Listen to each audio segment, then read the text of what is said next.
Hi, I'm Stu. I'm a technician here at Taylor Auto Mall. Today we're going to teach you how to jumpstart your vehicle. First, hook up your positive, your red, to your dead vehicle. Then what you're going to want to do is hook up your red to the donor vehicle. Then you come back and you hook up your negative to the dead vehicle.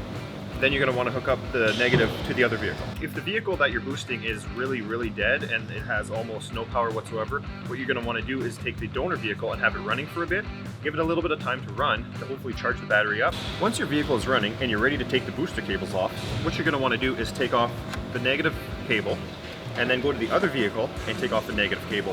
What you're trying to avoid is taking both off at the same time, because if they fall and touch each other, you're going to spark and it could cause a lot of damage. When you're dealing with a battery where only the positive terminal is available, what you're going to want to do is find your negative. On this vehicle, it's right here.